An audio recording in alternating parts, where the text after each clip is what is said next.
महासंघ 2024 या निवडणुकीच्या संदर्भानं विचार मंचावर उपस्थित सर्व सन्माननीय व परिवर्तनाला साथ घालण्यासाठी येथे उपस्थित आणि परिवर्तनाची आशा बाळगणारे मतदार बंधू आणि भगिनींनो, या महाराष्ट्राचा आराध्य दैवत छत्रपती शिवाजी महाराज, या देशाचे पहिले शेतकरी नेते महात्मा फुले आणि ज्यांच्या जन्माने तुमचं आमचं बहुजनाचं सर्वांचं जीवनमान उंचावलं ते तुमचे आमचे आदर्श डॉक्टर बाबासाहेब आंबेडकर, अण्णाभाऊ साठे या सर्व महापुरुषांच्या पवित्र स्मृतींना अभिवादन करतो आणि माझे 2 शब्द सुरू करतो. मित्रांनो, तुम्ही आम्ही म्हणतो, बरेचदा म्हणतो नावात काय नावात काय.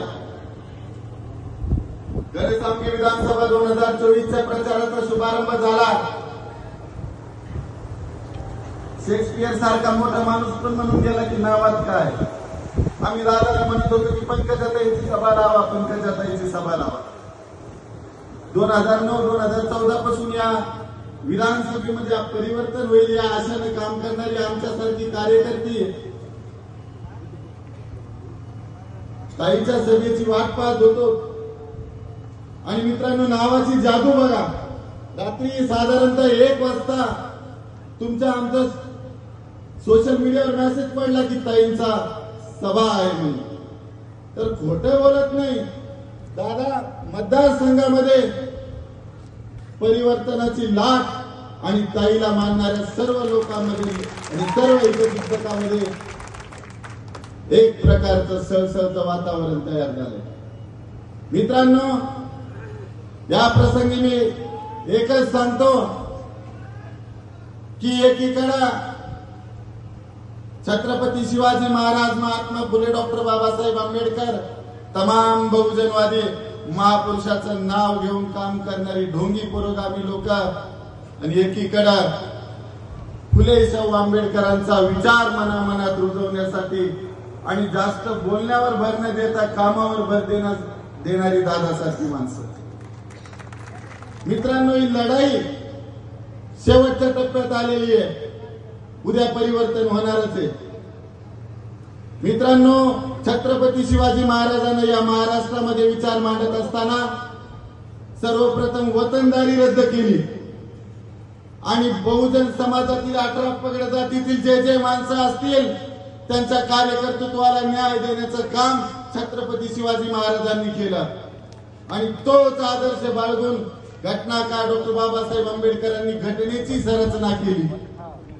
आणि जे स्वतःला पुरोगामी म्हणून घेतात, सूट फुले शाहू आंबेडकरांचं नाव घेतात.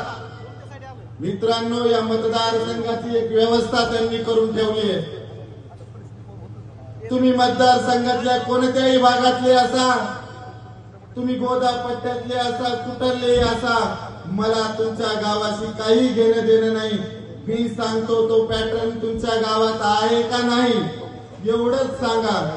तुमच्या गावात समोरच्याचा एकच गाव पुढारी आहे का नाही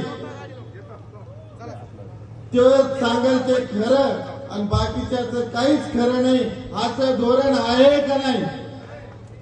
मित्रांनो, सामान्य कुटुंबातील आणि विस्थापितांतील जर का प्रतिनिधी आणि एखादं नवशिकलेलं तरुण यांना जर का प्रश्न विचारू पाहत असेल आणि जर का वेगळी शिक्षणाच्या माध्यमातून जर का यांची गाव गाड्याची चौकट मोडू पाहत असेल ते याचा पोटशूळ उठायला लागतो. मित्रांनो, ही व्यवस्था यांनी घट्ट केलेली आहे आणि आम्हाला वाटत नव्हतं की इतक्या पटकन याच्या व्यवस्थेला तडा जाण्याचं स्वप्न साकार होईल. पण डॉक्टर हिकमतदादा उडान यांच्या माध्यमातून या व्यवस्थेला तडे जाताना तुम्ही आम्ही अनुभवतोय. एकीकडे प्रस्थापित आणि दादांच्या मागे असलेला सर्व 18 पगड जातीचा विस्थापित समाज. मित्रांनो, ही लढाई प्रस्थापित विरुद्ध विस्थापितातली लढाई आहे. या लढाईला कोणतंच स्वरूप देऊ नका. माझ्या अगोदरच्या वक्त्यांनी सांगितलं आणि आता लढाई अंतिम टप्प्यात आलेली आहे. वेळ प्रसंगी आम्ही बऱ्याच ठिकाणी बोलताना कॉर्नर सभेमध्ये म्हणलो की चौरंगी पंचरंगी लढाई आहे, पण आता ही फक्त दुरंगी लढाई आहे. राजेश टोपे आणि डॉक्टर एकमत दादा उडान. आणि मित्रांनो, मग वेगवेगळे जे लोक आहेत, मला मी कळकळीचं सांगतो की ज्या माणसाच्या विरोधात मतदारसंघातले 80% लोक आहेत, त्याच्या संघ फक्त 20% एकतर बगलवरचे किंवा डायरेक्ट लाभार्थी, याच्याशिवाय कोणीच नाही राहिलेलं. पण तुम्ही आम्ही जर का आधे इधर आधे उधर, तर पुन्हा व्यथा जसा विक्रमाच्या भोकांडीवर बसला होता तसा तुमच्या आमच्या भोकांडीवर बसता कामा नये, याची दक्षता आगामी 2 दिवसामध्ये आपल्याला घ्यायची. आमचं कोणासंगत भांडण नाहीये, ही विचारांची लढाई आहे आणि आम्ही विचारांनीच लढणार आहे.